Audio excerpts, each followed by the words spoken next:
देखिए बच्चों, आपके सामने है क्लास 10th के मैथ के 7वें लेसन का एक और इम्पोर्टेंट क्वेश्चन। बच्चों, इस क्वेश्चन में दिया गया है कि ए बी और सी आपका त्रिभुज एबीसी का शीर्ष है। तो पहले आप त्रिभुज एबीसी बना लीजिए, ठीक है।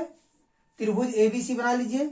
ए बी सी, ए का निर्देशांक है 5, -1 और बी का निर्देशांक है -3, -2 और सी का निर्देशांक है -1, 8।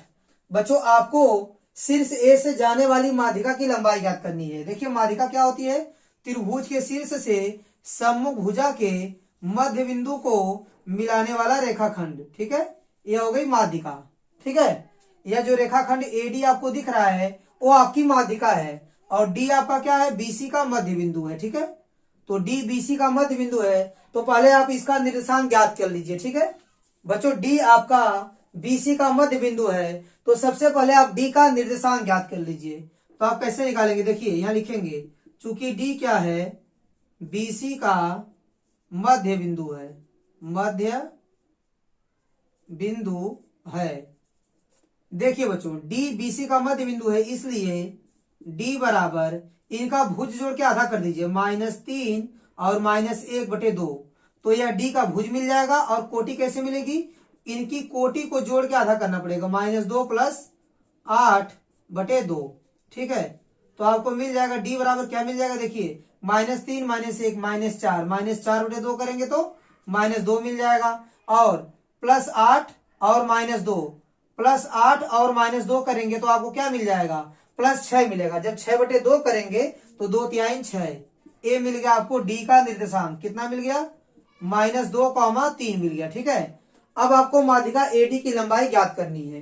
तो आपके पास दो बिंदु हैं, तो बच्चों आप दो बिंदुओं के बीच की दूरी के फार्मूले से एडी का मान ज्ञात कर सकते हैं। अब देखिए बच्चों, ए के निर्देशांक को आप मान लीजिए x1 y1 और डी के निर्देशांक को मान लीजिए x2 y2। तो आप बच्चों एडी की लंबाई निकाल सकते हैं। फार्मूला क्या होता है आपका? x2 - x1 का whole square plus y2 - y1 का होल स्क्वायर। करड़ी में x2 - x1 का whole square plus y2 - y1 का होल स्क्वायर दो बिंदुओं के बीच की दूरी ज्ञात करने का फार्मूला है।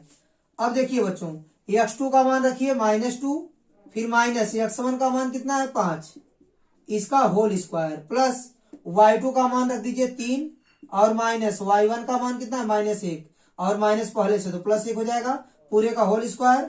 देखिए बराबर करड़ी में क्या आएगा? -2 - 5 तो -7 आएगा, -7 का स्क्वायर प्लस 49 हो जाएगा, और 3 1 4, 4 का स्क्वायर हो जाएगा 16।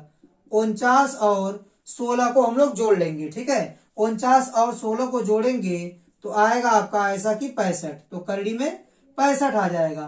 तो बच्चों, करड़ी में 65 इकाई आपकी लंबाई हो जाएगी माध्यिका एडी की। तो बच्चों, करड़ी में 65 इकाई माध्यिका एडी की लंबाई हो जाएगी, और यही आपका आंसर होगा।